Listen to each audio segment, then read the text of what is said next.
자, 우리 이제 7강 들어가 볼 거고요. 교재는 18페이지 한번 펼쳐보도록 하겠습니다. 자, 우리 이제 유교에 정립하고 성리학의 학산 공부해 보도록 할 건데, 유교라고 하면은 우리가 전에 배웠던 춘추 전국 시대에 어떤 사상이 기본 틀이 된다?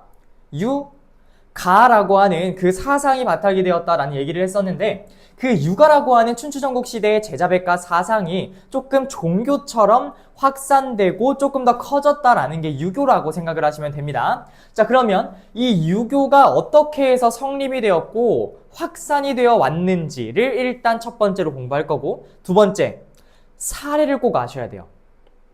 그게 무슨 말이냐? 유교가 각각 나라, 한국, 중국, 일본, 베트남에서는 어떤 식으로 만들어지고 어떻게 보급이 되었는지 사례가 있을 거 아니야. 그 사례 서술형으로 무조건 나올 거야.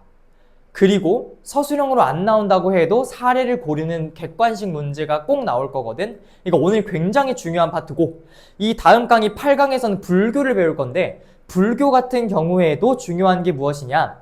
불교가 토착화되면서 그 고유의 신앙과 결합을 또 하기도 하거든요. 그 사례도 서술형 문제로 정말 잘 나옵니다. 그러니까 오늘은 서술형 대비 특강이기도 하고 좀 어렵고 생소한 내용이 나오는 파트이기도 해요. 그러니까 좀 주의 깊게 들을 필요가 있다라는 얘기를 해보고요. 우리 일단 바로 필기로 들어가 보도록 할게요. 자, 교재 18페이지에 보면은 유교라고 나와 있을 텐데 그 1번 유교부터 같이 해보도록 합시다. 자, 1번 유교. 자, 우리 유교에 대한 이야기를 좀 해보기 전에 가장 먼저 유교가 무엇인지 얘기부터 해볼 겁니다. 1번. 자, 유교의 성립부터 들어가 보도록 하자. 자, 얘들아, 우리 유가학파 제자백가로 조금 전으로 떠나보도록 할 건데요. 제자백가 사상 중에서 4가지가 있었다라고 얘기를 했어요. 첫 번째가 무위자연을 추구했었던 도가라고 하는 사상이 있었고, 대표적인 사상가는 노자와 장자라는 사람이 있었던 거 좀 기억이 나나요? 자, 그 다음에 엄격한 법을 통해서 신상필벌, 잘하면 상을 주고 못하면 벌을 줘야 된다 주장했었던 한비자의 법가라고 하는 사상이 있었고, 나는 모두를 사랑할 거다, 겸해, 이걸 주장했었던 게 묵자의 묵가라고 하는 사상이 있었고요. 그 다음에 지금 배울 공자와 맹자라고 하는 사람이 주장했었던 게 바로 유가라고 하는 사상이었지. 공자가 일단 창시한 거예요. 자, 공자가 창시했어. 당시 춘추전국시대 제자백가 사상의 일원으로 창시를 했습니다.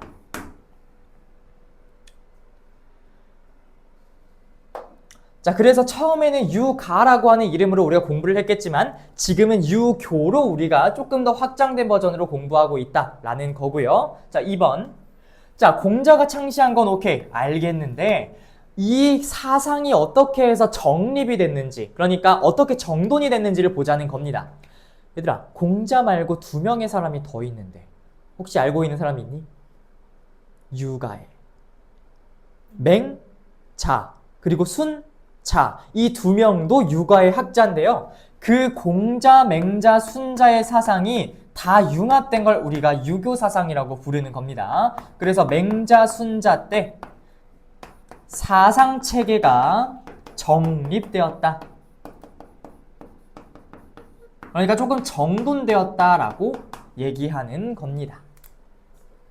그래서 아마 윤리어 사상을 선택한 친구들은 조금 더 자세하게 공부를 하겠지만, 맹자는 일단 기본적으로 공자랑 똑같이 성선설을 취합니다. 그러니까 인간은 선하다고 보는데, 순자 같은 경우에는 조금 이단 취급을 당한 게 왜 그러냐? 사람은 악하다고 봅니다. 우리가 그걸 무슨 설이라고 얘기하지?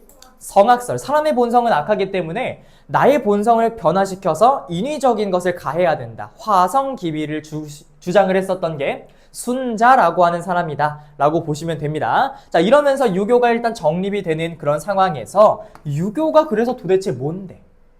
그 얘기를 한번 해보도록 하겠습니다. 일단 유교가 가장 중요시 여기는 건 뭐냐면, 일단 얘들아, 춘추전국 시대의 유가 사상이 왜 나왔는지부터 얘기를 한번 해보자. 당시의 춘추전국 시대에 정말 폭군이었던 왕들이 정말 많았다고 하고 특히 주나라에서도 폭군이었던 황제가 몇 명 있었는데요. 그런 상황에서 백성들은 그 왕, 그 황제를 보면서 어떤 생각을 할까?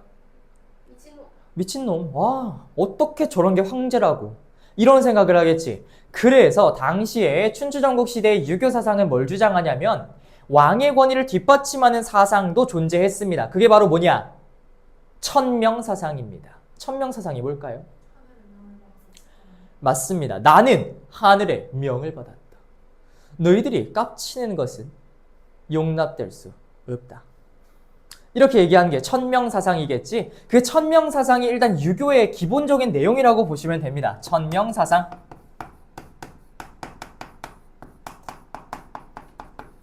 그래서 주나라 때는 이런 사상도 나오기 시작합니다. 그러니까 왕은 덕이 있는 사람이고 그 덕이 있는 그 덕으로 통치를 해야 된다. 그걸 우리가 무슨 치주의라고 하게? 덕치주의라고 얘기를 합니다. 그래서 그런 걸 기본 전제로 깔고 있는 게 유교고요. 그래서 천명사상과 함께 인과 예를 강조하지. 인과 예 강조. 자, 인과 예 많이 들어봤어요. 그런데 인이 뭐냐고 물어본다면 애들이 대부분 대답을 못하는데 유교에서 얘기하는 사랑을 우리는 어질 인자를 써서 인이라고 표현합니다. 그래서 나의 가장 가까운 사람을 사랑하라 라는 얘기인데요. 가장 가까운 사람이 누구죠? 가족입니다. 가족을 제일 먼저 사랑하고 그 다음에 나랑 가까운 사람들을 챙겨나가는 게 유교의 기본적인 내용이라고 보시면 되고요. 얘는 당연히 뭐겠어? 예의, 예절 이런 걸 일단 강조하는 것이 유교의 사상이다 라고 생각을 하시면 되겠습니다. 자, 이런 식으로 발전해 오던 유교는요 어떻게 해서 사람들한테 조금 더 대중화되었냐면은 당시에 좋아요. 춘추전국 시대 지나왔어요. 그런데 춘추전국 시대를 통일하고 나서 중국을 최초로 통일한 진나라는 어떤 사상을 채택을 했었더라? 법가 사상이죠. 그러니까 육아의 사상들을 완전히 탄압해버리고 갱유 어떻게 됐어? 생매장. 그렇지. 분서갱유를 통해서 책을 불태우고 사람들을 생매장해버린 사건이 벌어지게 됩니다. 그러면서 유교 완전히 다 완전히 조져버렸어요. 그런데 그러한 유교의 사상이 다시 유행하고 인정받게 된 계기가 있으니 바로 동중서의 건의를 받아들인 한무제 때 와서야 국가의 통치 이념으로 채택이 됩니다. 일단 요 얘기를 한번 해볼게요. 자, 한무제 때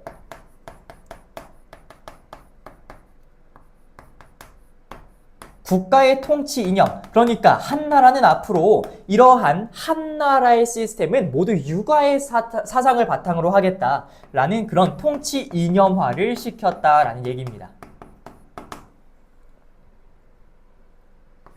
이 통치 이념화를 시킬 수 있었던 거는 이게 마지막 줄 바로 동중서라는 사람의 건의가 있었기 때문에 가능합니다. 동중서의 건의.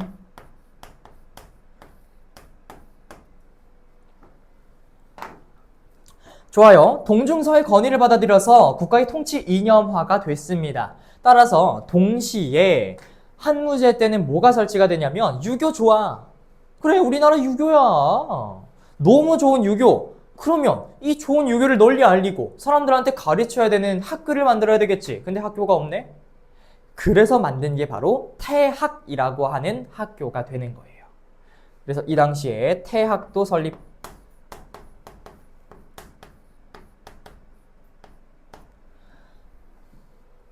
그 다음에 얘들아 학교 만들어졌어. 그런데 누가 가르쳐? 가르칠 사람이 정말 필요했겠지. 그래서 유교를 정말 공부를 열심히 했었던 박사님들이 계셔. 유교에는 우리 몇 개의 경전이 있다라고 배웠지? 5개의 경전, 5경이 있습니다. 춘추, 예기, 시경, 서경, 역경 해가지고 5가지의 유교 경전이 있거든요. 그 5가지의 유교 경전에 능통한 박사를 우리는 5경 박사라고 얘기합니다. 그 5경 박사도 설치해요.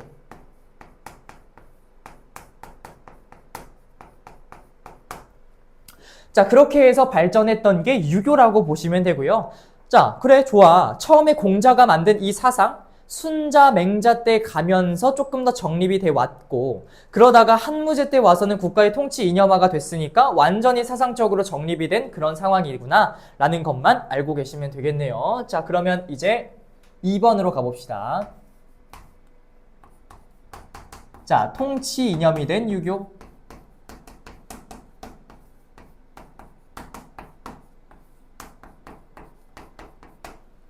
자, 이제는 통치 이념으로 조금 한나라 때부터 발전을 해 오게 될 건데, 다양한 국가들의 사례를 우리가 꼭 기억을 해야 된다라고 했었죠? 일단 첫 번째 한나라부터 살펴보도록 하겠습니다.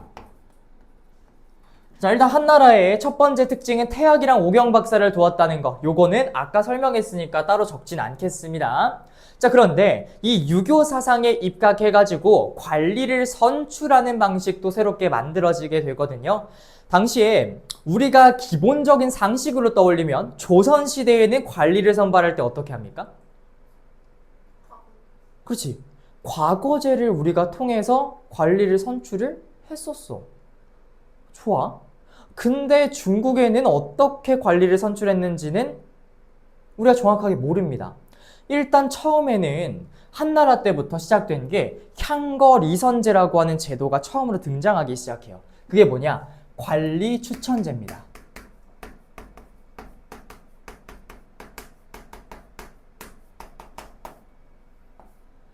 이름은 이제 교과서에 실려 있진 않지만 그래도 조금 알아두자면 향거리선제.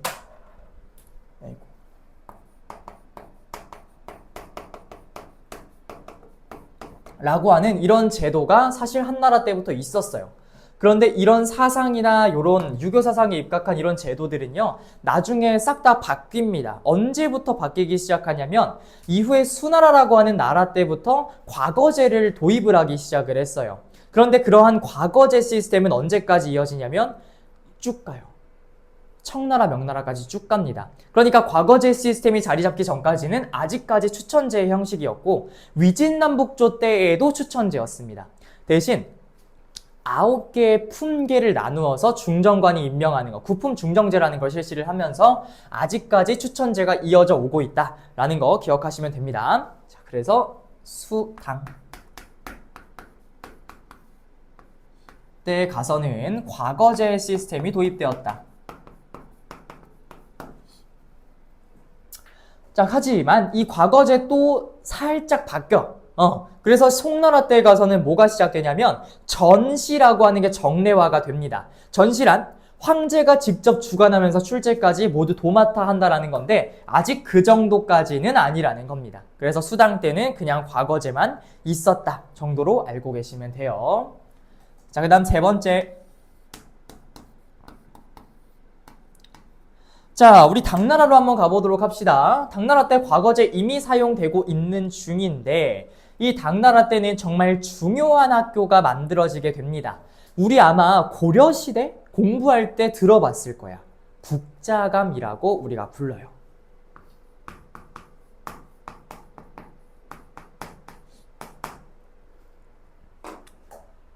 자, 이 국자감이라고 하는 호칭은 어디서 사실 왔던 거냐면 예전에 춘추전국 시대 때부터 좀 잘 산다 하는 집안 있잖아. 사실 주나라 때부터였겠다. 그 주나라부터 잘 사는 그런 고위 관직에 있는 자제들 있지. 그런 사람들을 우리가 국자라고 불렀어. 국자야 이러면서 불렀었는데 이 국자를 가르치는 학교가 원래부터 있었던 거야. 근데 그 국자 이름을 따가지고 그렇게 유능한 관리나 이런 사람들을 뽑는 그런 기본적인 학습을 하는 학교다 해서 국자감이라고 하는 호칭으로 정립이 되었다라는 이야기가 있습니다. 아무튼 국자감이라고 하는 것이 설립되었다. 원래는 태학이라고 하는 이름으로 존재했었는데 이것이 주나라 때 유래된 국자라고 하는 호칭으로 이렇게 해서 정립되었다.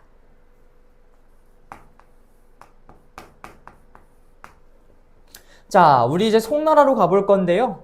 이 송나라가 마지막 필기예요. 그 칸에. 자, 이 송나라 같은 경우에는 전시라고 하는 걸 도입을 했다라고 했어요. 그동안 과거제 시스템은 살짝 황제가 직속으로 관리한다기보다는 국가의 중요한 시험 정도로 여겨졌었는데 이제 송나라 때부터는 전시가 정례화됩니다. 그러니까 이 전시를 완전히 도입해버렸다라는 얘기고요.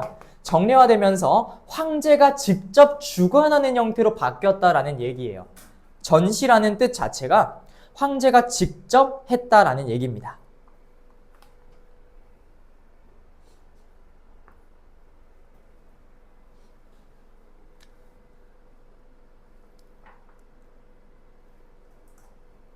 자, 그리고 중요한 특징, 과거제는 이제 완전히 좀 규칙적으로 실시를 하는 걸로 바뀌는데요. 어떻게 바뀌냐?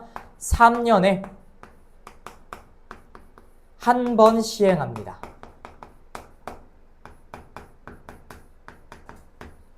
3년에 한 번 과거를 주기적으로 실시하는 그런 제도로서 정립이 되었다라고 하는 게 통치 이념이 된 유교에 대한 내용이 되겠네요.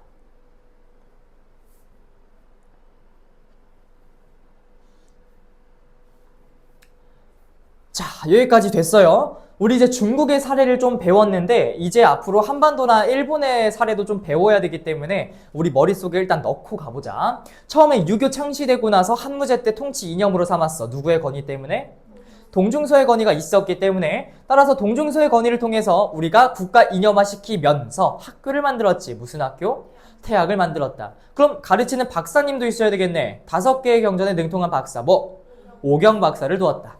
그리고 나서 수나라 때는 이제 과거제가 시행이 될 건데 그 전까지는 한나라 때 유교 시스템에 입각한 추천제가 만들어졌어. 그게 무슨 제? 향거리선제. 그리고 수당 때는 과거제가 실시됐지. 당나라 때는 어떤 학교가 만들어졌다? 국자감이 만들어졌다. 그 다음에 송나라 때는 전시제도라고 하는 게 도입되면서 정례화 됐었는데 전시는 무엇이다? 황제가 직접 주관해서 출제도 하고 책임지는 것. 그 다음에 3년에 한 번씩 이 과거제도를 시행했다라는 것까지 기억하시면 되겠네요. 좋아요. 너무 좋아요. 자, 그러면 우리 여기만 일단 지우고 자, 우리 이제 다른 나라의 사례도 한번 가보도록 하겠습니다. 여기도 그냥 지워야겠다.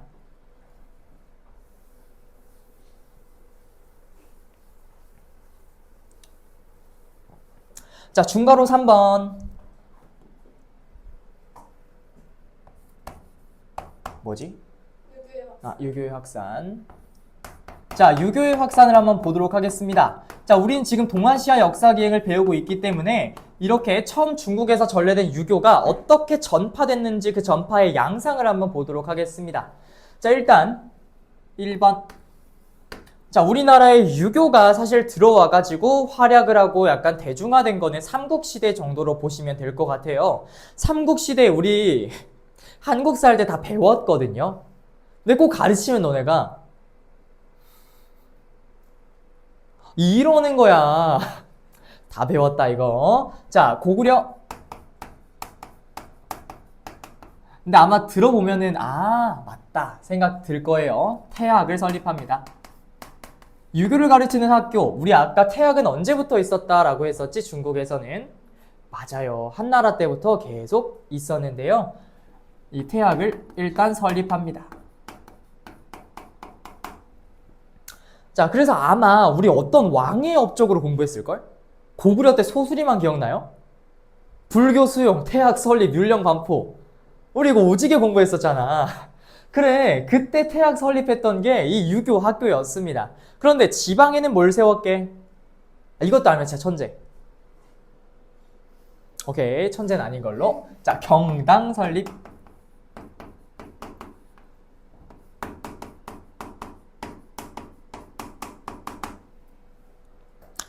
자, 태학과 경당을 설치하면서 고구려에서는 이런 식으로 학교를 만들어서 유교를 가르치는 형태로 이렇게 이어지게 되었다라는 얘기고요.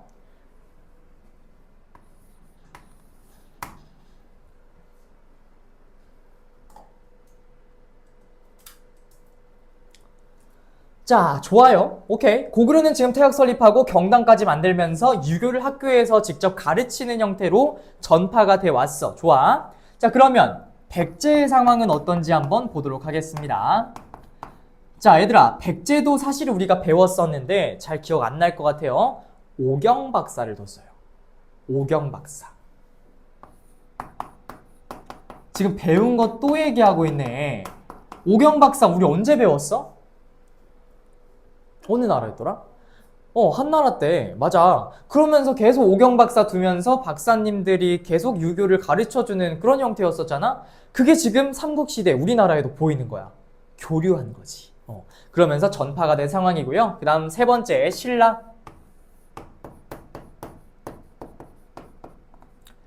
자, 얘들아, 신라 같은 경우에는 조금 기억을 해둬야 될 게 있는데 당시에 원광이라고 하는 사람이 있었어요. 그 원광이라고 하는 사람이 여러분들이 진정 유교를 안다면 5가지 규율은 반드시 지켜야 됩니다. 라고 얘기하면서 5가지의 계율을 전파하게 되거든요. 우리가 그거를 세속오계라고 얘기를 합니다. 우리 전에 세계사 공부했던 친구들은 알 텐데 명나라의 홍무제 때 유교 반포했던 거 기억나? 6가지 유교 규칙 똑같아. 세속오계도 똑같이 뭐 우더른을 공경하라, 뭐 황제에게 충성을 다하라, 뭐 이런 내용들을 담고 있는 거예요. 그래서 원광의 세속오계 5가지 계율을 전파했던 거, 그게 원광이라는 사람이었어요. 그 다음에 얘들아, 신라에서 만들어진 학교가 뭐였는지 혹시 기억나? 오케이, 자, 기억 안 나는 걸로. 자, 국학.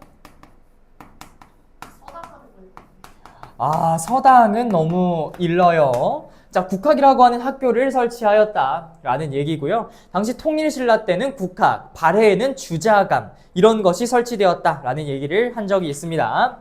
자, 그 다음 신라에서는 또 중요한 게 뭐냐면 나중에 원성왕이라고 하는 왕 때 가면은 사람들에게 유교 경전을 일으킵니다. 자, 유교 경전을 일으키고 얼마나 외웠는지, 얼마나 이해했는지를 테스트를 해요. 통과 못하면 관직이 못 들어갑니다. 예. 아무튼 그런 식으로 관리를 선발할 때 유교의 경전을 얼마나 이해하고 있냐를 테스트를 합니다. 우리가 그걸 뭐라고 부르냐면 독서 삼품과라고 얘기해요. 책을 읽히고 3가지의 품계로 나누어서 테스트하는 거, 독서 삼품과.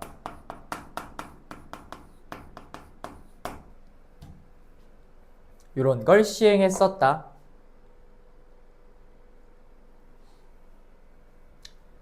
자, 그 다음 4번. 자, 통일신라 때는 어떤 학교가 있었다고요? 맞아요. 국학이라는 학교가 있었어요. 자, 고구려에는 어떤 학교가 있었다고요? 맞아요. 태학이라는 학교가 있었어요. 좋아요. 그러면 한나라 때는요? 맞아요. 태학이라는 학교가 있었어요. 우리 너무 공통점이 많다. 자, 그런데 네 번째, 발해라고 하는 국가는 어떠한 학교가 있었는지 보도록 하겠습니다. 자, 발해. 자, 발해는 주자감이라고 하는 학교를 설립하죠. 주자감.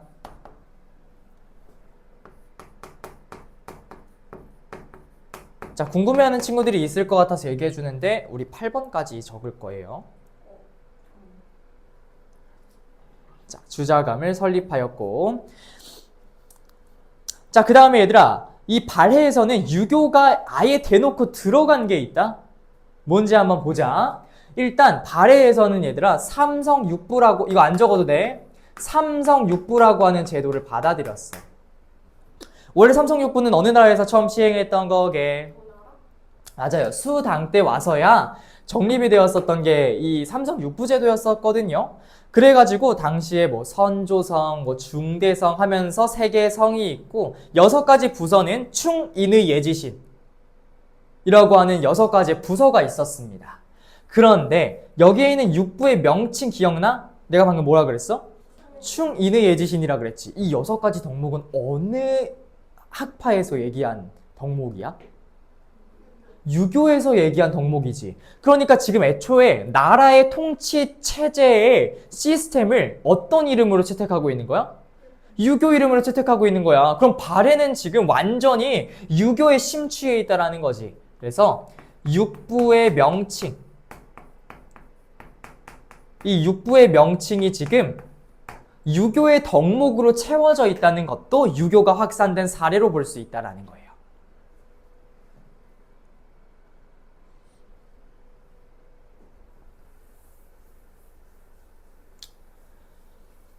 그리고 나중에 고려시대에는 그게 이병호형예공이라고 불렸고, 조선시대에 가면은 이호예병형공이라고 불리게 됩니다. 자, 그 다음 5번. 자, 5번은 무엇이냐면 고려로 들어가 보도록 하겠습니다. 자, 우리 고려 때에 가면은 이제 광종이라는 왕 때 실시가 된 제도가 있는데 그게 바로 뭘까요? 과거제예요. 과거제. 이 과거제 시스템이 도입이 됩니다. 당시에 쌍기라고 하는 사람의 권유를 받았어요. 당시에 쌍기가 와가지고 왕님 과거제 실시하십시다. 지금 중국에서는 이 과거제가 시행되고 있는데 얼마나 좋습니까? 이렇게 얘기를 한 거죠. 그래서 과거제를 광종 때 처음으로 실시하게 되더라 라는 얘기고요. 그 다음에 당시 광종 지나고 나서 태해, 정광, 경성 6대 왕으로 올랐던 게 성종이라는 사람이었는데 그 성종 때 비로소 최승로라는 사람이 갑자기 다가와요. 그래서 최승로가 와가지고 이거 28가지의 조항을 만들었는데 한번 읽어보십시오. 해가지고 왕은 몸이 하나이니 지방관을 파견해서 돕도록 하십시오. 뭐 이런 식으로 왕에게 조언하는 내용을 담아놨거든. 되게 근데 좀 강심장 아니냐? 누가 지금 우러러봐야 되는, 야 쳐다보지도 못해 왕한테. 근데 왕한테 가가지고 시무 28조 내용을 이렇게 딱 갖다 놔가지고 하십시오. 싹바가지 없는. 자, 근데 사실 이게 실시가 안 됐으면은 되게 고려는 망했을 거야. 자, 시무 28조 수용. 그래서 유교의 그런 부흥 이런 것도 다 포함이 되어 있는 그런 내용이었고요. 그 다음에 고려 같은 경우에는 하나의 학교가 이제 있는데요. 중요합니다. 국자감 이라고 하는 학교가 설립됩니다.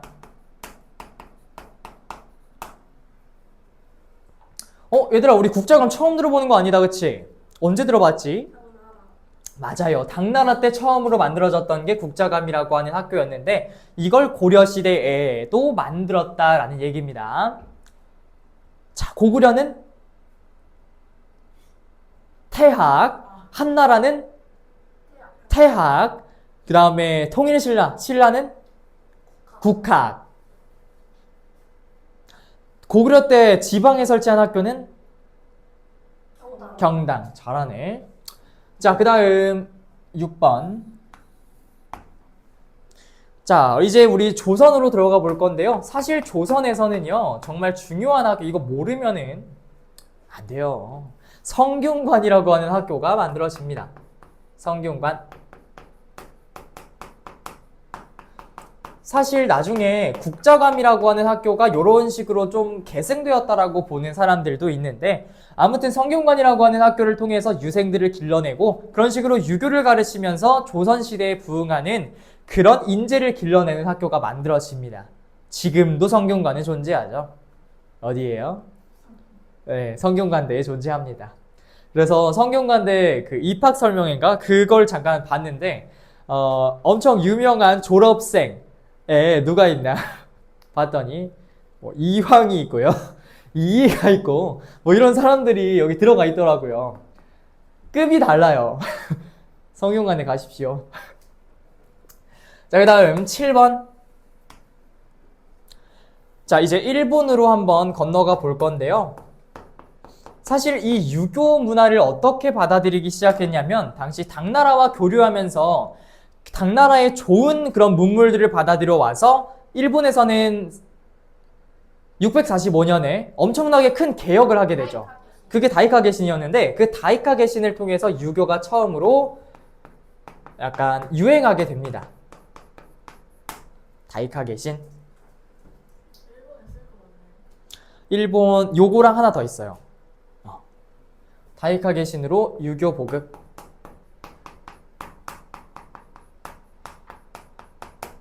그 다음에 세 글자 하나만 더 적을게요. 대항료.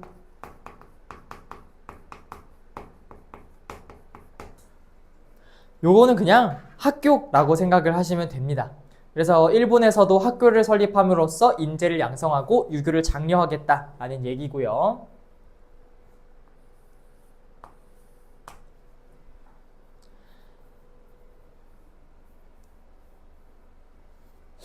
자, 그 다음 베트남.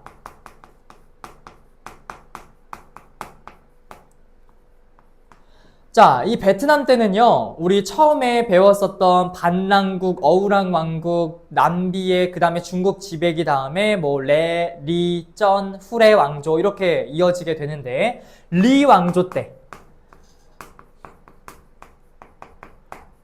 뭐 유교가 일단 들어오기 시작을 했어요. 유교.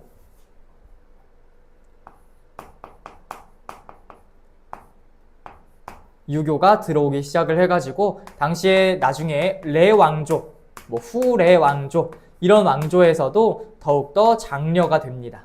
그래서 리 왕조 때도 유교가 확산됐지만 레 왕조 때도 더 들어오면서 확산되었다. 뭐 이런 식으로 기억하시면 될 것 같아요. 그러니까 우리가 여기에서 기억해야 되는 거는 베트남의 레 왕조와 리 왕조에서도 유교를 장려하는 그런 분위기였었고 과거제를 실시했었다라는 그런 기록도 남아있는 걸로 봐서는 중국의 시스템을 어느 정도 받아들였다라는 이야기로도 볼 수가 있겠네요. 그래서 베트남 이야기까지 해봤고요. 우리 이제 조금 어려운 파트로 들어갈 거예요. 지금까지는 너무나도 쉬웠죠? 안 쉬웠나? 학교. 자, 이제 성리학 들어가 봅시다. 성립과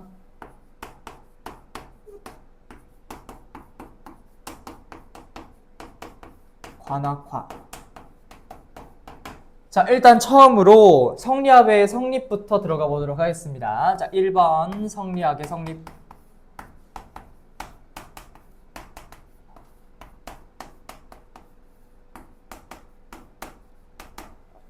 성리학의 성립은 3번까지 적을 거예요. 일단 첫 번째, 성리학을 만든 사람부터 좀 알아야 될 것 같은데요. 1번. 누가 만들었게? 맞아요. 주자라는 사람이 만들었었는데 사실 우리가 아직 안 배운 왕조이긴 합니다만 남송이라는 국가가 있어요. 송나라가 나중에 북쪽 지역을 빼앗기고 나서 천도하고 나서부터를 남송이라고 부르는데 그 남송에 살고 있었던 주희라고 하는 사람이 창시하게 됩니다. 다른 말로 주자라고도 불러요. 남송의 주희, 주자 가 성립. 이 주자라고 하는 사람이 성립을 해가지고 결국에는 이 성리학이 조금 더 보급되고 다양한 학문들이 발달하게 되는 그런 계기가 됐어요. 자, 일단 두 번째. 그래서 성리학이 뭔데? 라고 물어본다면 뭐라고 대답할 수 있냐? 되게 조금 와닿지 않은 얘기가 나올 거예요. 일단 인간의 심성을 탐구합니다. 인간의 본성은 어떤가? 선한가? 악한가? 그러면 인간의 심성은 어떻게 구성되어 있는가? 이런 걸 탐구하는 학문입니다. 그래서 일단 인간의 심성.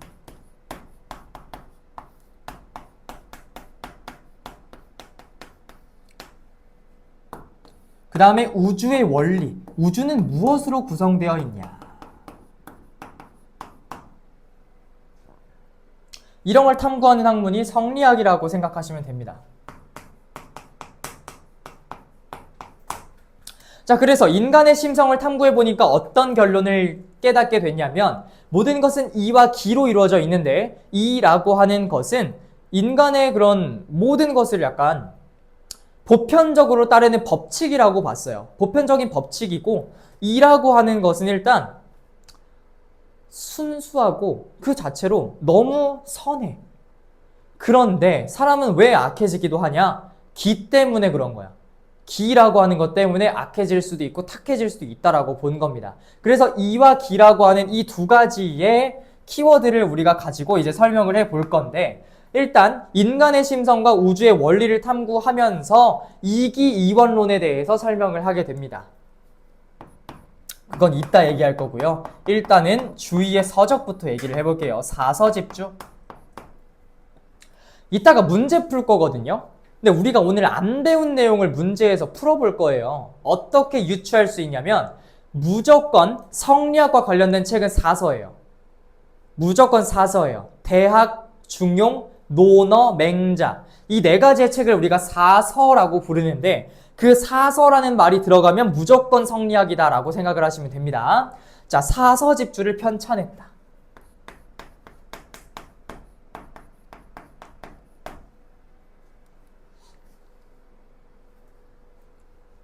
다 써야 돼. 다 외워야 돼. 사서에 뭐가 있는지.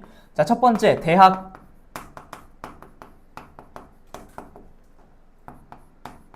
중용. 논어. 맹자.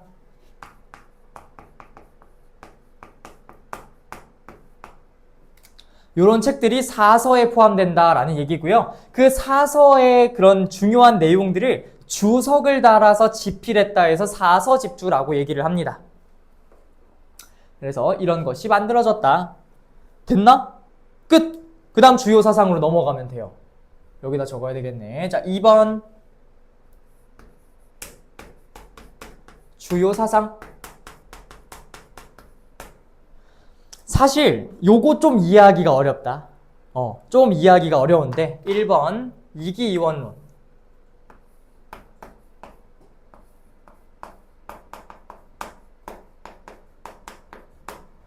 이기이원론 들어가 봅시다. 자, 일단 이라고 하는 건 우주의 만물 법칙이기 때문에 눈에 안 보여요. 그런데 기질이라고 하는 거는 약간 사람을 탁하게 만드는 그런 기질이기도 한데요. 나중에 이 황과 이 이라고 하는 이 두 명의 학자가 이기이원론에 대해서 논쟁을 벌이게 될 겁니다.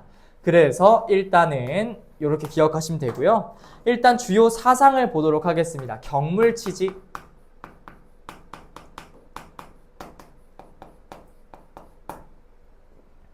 자, 요거 3번까지 쓸 거야. 자, 경물치지 썼고 그 다음 세 번째 거경국리 라고 하는 것이 있는데 일단 이게 뭔지 설명을 해보도록 하겠습니다. 자, 경물치지라고 하는 건 뭐냐면 우리가 물건 있지? 이 물건의 이치를 깨달아.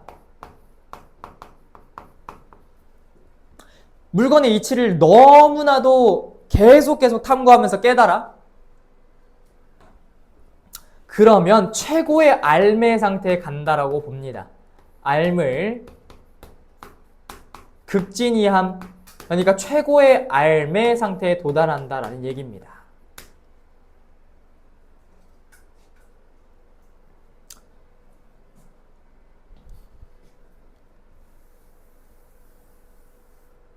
좀 밑에 써야겠다. 자, 3번 거경국리.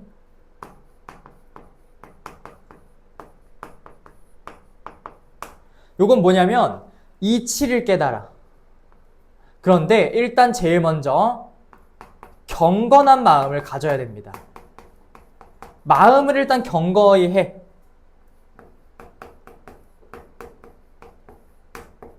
그리고 세상의 이치를 궁금해하는 겁니다.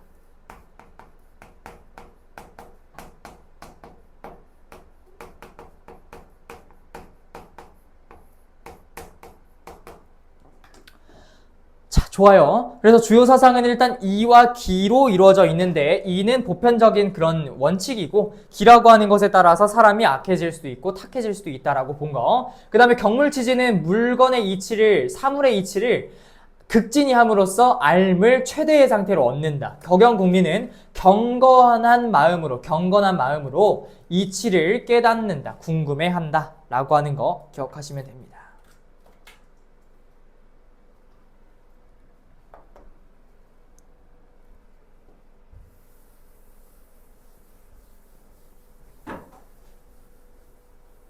됐나? 자, 그 다음 우리 이제 세 번째로 들어가 보도록 하겠습니다. 세 번째 뭐래?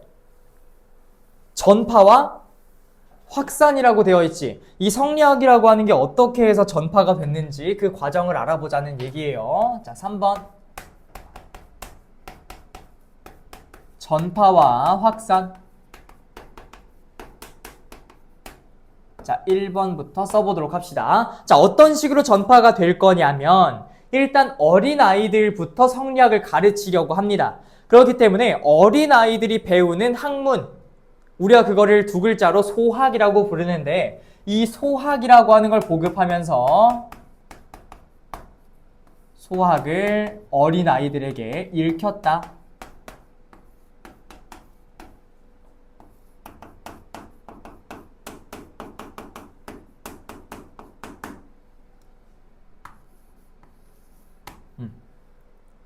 그러니까 어린아이들에게도 소학을 읽히면서 계속 성리학을 공부하게 시켰고요. 특히 조선시대에는 어떠한 학교를 바탕으로 세워졌냐면 서원이라고 하는 학교. 이게 집안에 있었던 사림 세력들이 기반을 두었던 학교라고 보시면 됩니다. 원래는 양반의 자제들을 교육시키는 학교였지만 결국에는 사림들이 이 서원에서 공부를 하면서 세력도 키우고 그랬던 곳으로 여겨져요. 그래서 서원과 향약이라고 하는 게 보급됐다. 향약의 보급. 자, 향촌에서의 약속이라는 뜻이에요. 우리 조선시대에는 두 개의 파가 갈렸다고 얘기했었지. 첫 번째가 림이라고 하는 애들과 두 번째가 훈구라고 하는 애들이 갈렸었는데 그 중에서 훈구는 중앙정계에 진출을 이미 한 상태니까 나머지 있는 사림 애들은 지방에 내려가서 서원이라고 하는 학교와 향약이라고 하는 향촌의 약속을 만들어서 자기들끼리 지키고 자급자족하면서 잘 살았다고. 그래서 그런 식으로 성리학이 지방에도 보급되는 상황이었고요. 그 다음 세 번째, 원나라에서는 어떤 일단 일이 있었냐면 원나라에서도 과거제를 시행하긴 했었거든요. 그런데 그 과거제를 시행할 때 사서집주라고 하는 책을 약간 선정을 했었어. 사서집주.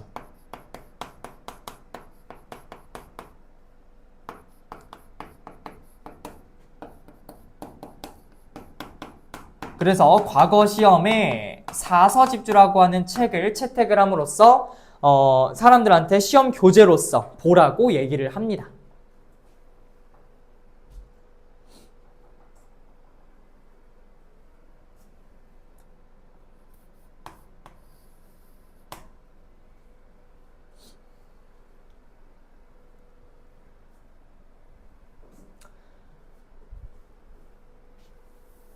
자, 됐죠?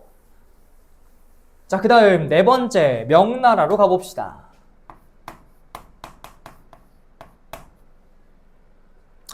자, 명나라 같은 경우에는 성리대전이라고 하는 책이 있는데 이 성리대전이라고 하는 책을 편찬하면서 성리학을 보급시키기 시작합니다.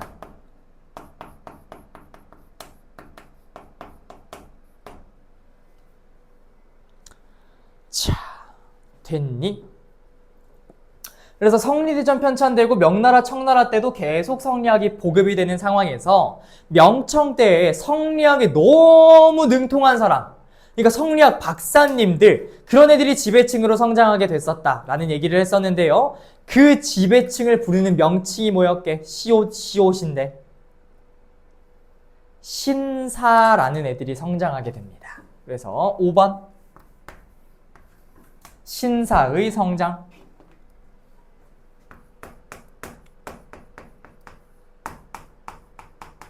이 신사 애들, 즉 유교에 능통한 그런 지배계층이 성장했다.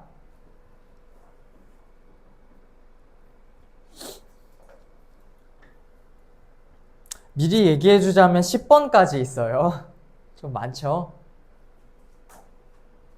자, 그 다음 6번으로 가봅시다. 자, 6번. 자, 6번은 바로 뭐냐면 우리나라는 그러면 신사 같은 성리학에 능통한 사람들을 뭐라고 부르냐인 건데요. 바로 신진사대부라고 부릅니다.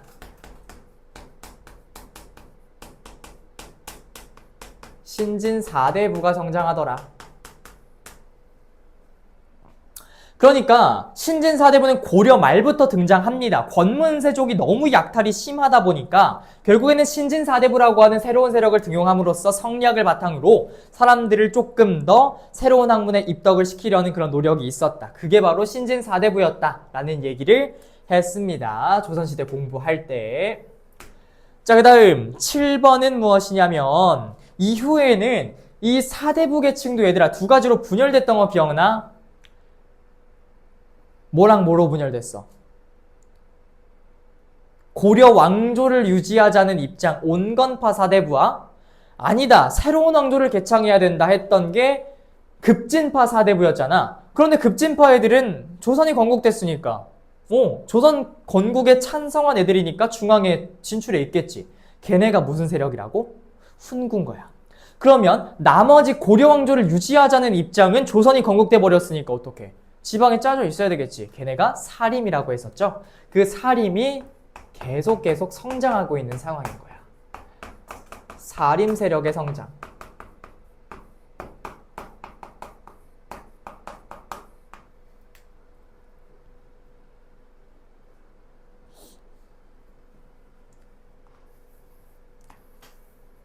자, 그 다음 8번으로 들어가 봅시다. 자, 8번에는 이제 어떤 내용이 나올 거냐면 우리 전에 잠깐 얘기했었는데 이황과 이의가 이제 논쟁을 벌이기 시작합니다. 이황과 이의의 논쟁.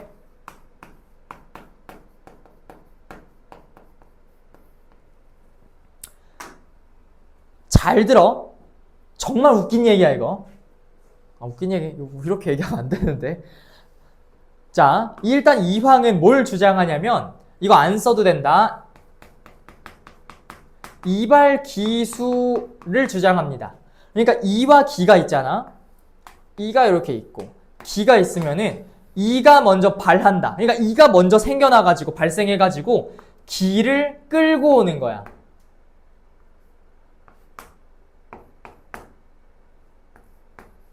이런 식으로 이가 기를 이렇게 끌고 가는 거야. 이런 식으로. 자, 그런데 이 같은 경우에는 뭐라고 얘기하냐면 기발 이승을 주장합니다. 그러니까 기가 발해서 이가 올라탄다고 봐. 승마할 때 우리가 말 올라타는 거지. 얘가 올라탄다고 보는 거거든. 왜냐? 이는 운동 능력이 없다라고 봅니다. 그렇기 때문에 기가 이렇게 있으면은 이가 올라타. 그래서 이런 식으로 이어진다라고 봤던 게 기발 이승, 이의 논쟁이었어요. 너희는 뭐가 맞는 것 같아? 난 둘 다 봐도 모르겠어.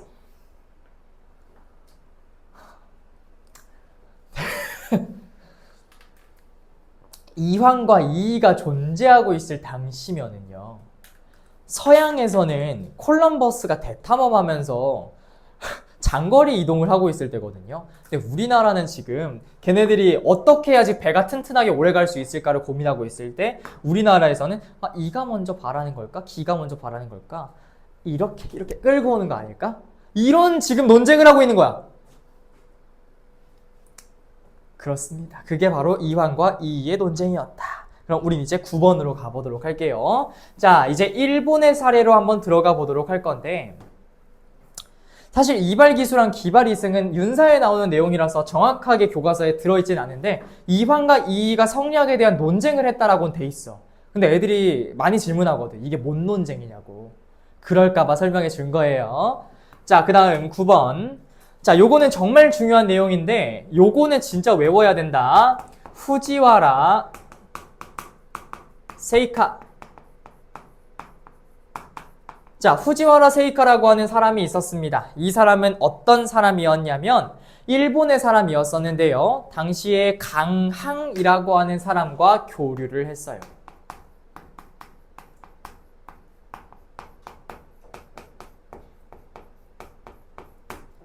그래서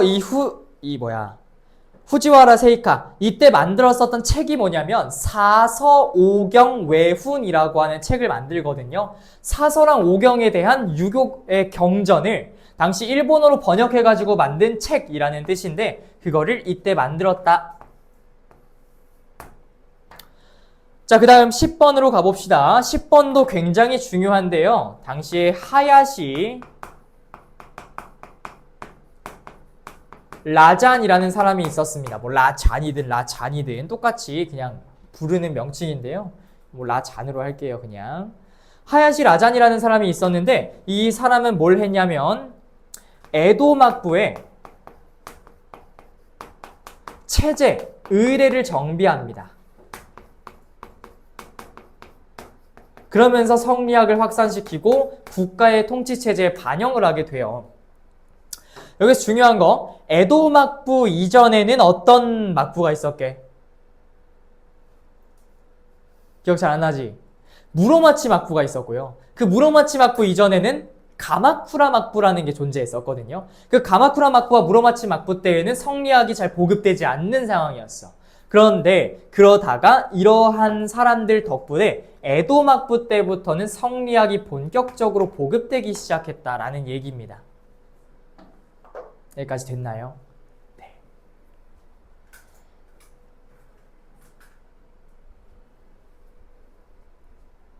지워도 되지?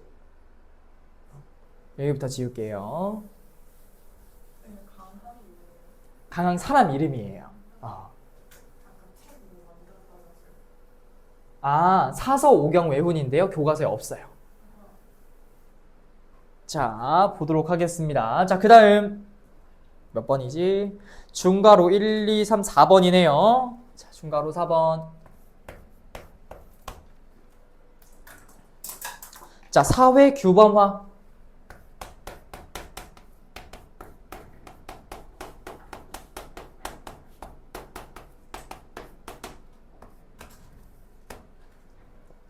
자, 사회 규범화인데요. 일단은 주자가래라고 하는 그러한 책이 만들어집니다.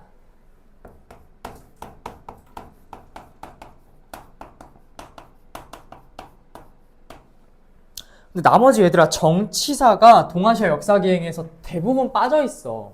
그러니까 우리 세계사 했던 것보다도 너무 간략하게 배워버리니까 선생님들이 좀 어떻게 변별을 많이 하시는지, 이제 다른 학교는 동아시아 역사기행을 1학기 때 하신 선생님들이 계시더라고. 그래서 어떻게 변별을 해요? 이렇게 여쭤보니까 시험 문제 낼 때 문화 파트에서 작사를 내버렸대요. 그래서 유교랑 불교 파트 오늘 배우는 게 사실 시험 문제에서 가장 어려운 파트를 배우는 거고 제일 중요한 파트를 우리가 오늘 배우고 있는 거예요. 그래서 여기에서 나라만 교묘하게 바꾸거나 국학을 국자감으로 바꾼다던가 이런 식으로 바꿔도 너희들이 찾을 수 있어야 되고 오늘 정말 중요한 파트 배우고 있다.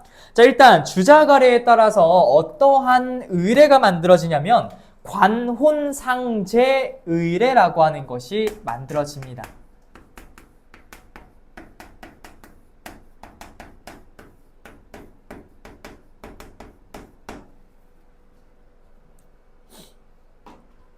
자,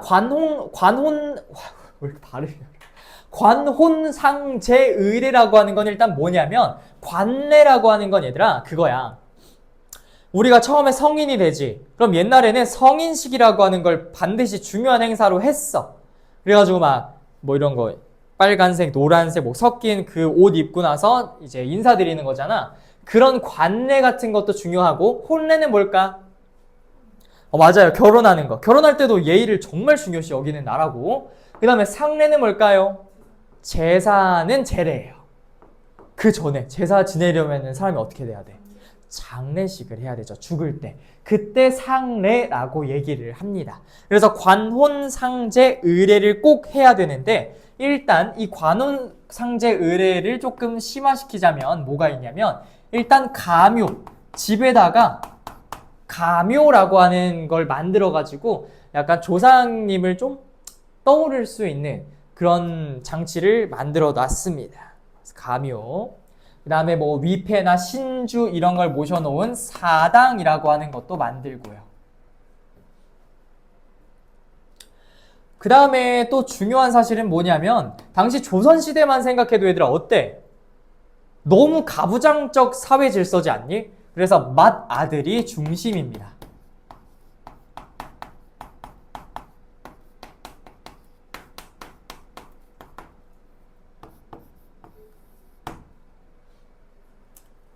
맏아들이 중심이더라.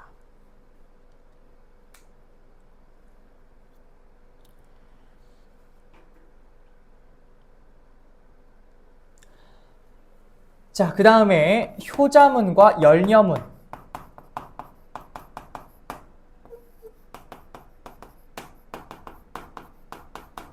이 효자문이랑 열녀문이라고 하는 건 뭐냐면 그냥 효자와 열녀, 그러니까 예의 있는 그런 여자들, 그 다음에 뭐 충성을 다하는 그런 여자들, 뭐 이런 얘기인데요. 당시 조선시대에는 열녀와 효자가 되게 인정받는 그런 사람들이었거든요. 그래서 그런 사람이 되자 이런 거라고 생각하시면 됩니다. 자, 그래서 두 번째 일본 사례를 한번 보도록 하겠습니다. 자, 일본 같은 경우에는 신토와 결합을 합니다.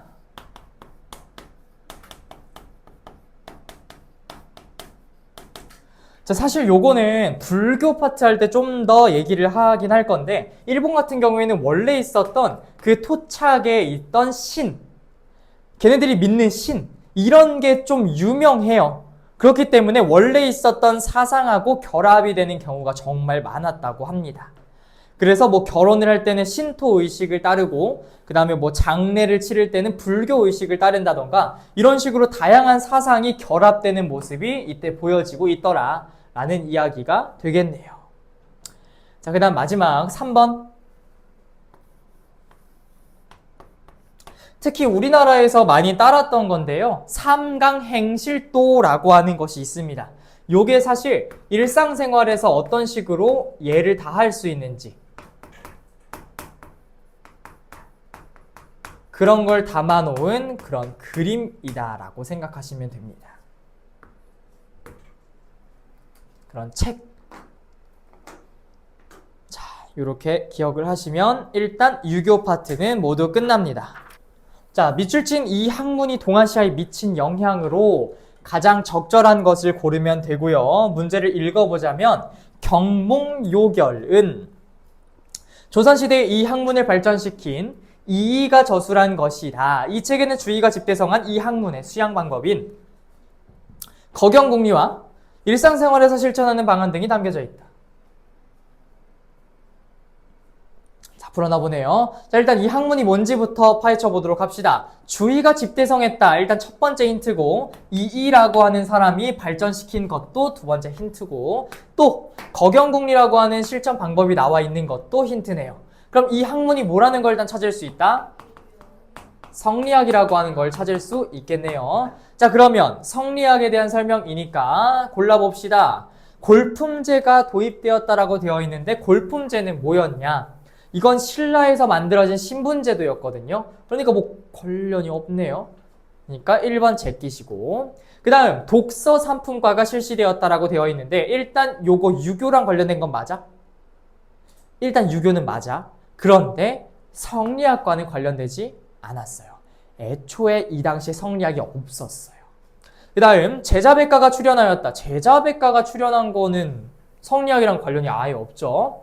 그 다음 다이호 율령이 반포되었다. 다이호 율령이라고 하는 거는 율령체제잖아. 그러니까 사실 성리학이랑 뭐 관련이 없는 건데요. 정답은 5번이죠. 사서 오경 외훈.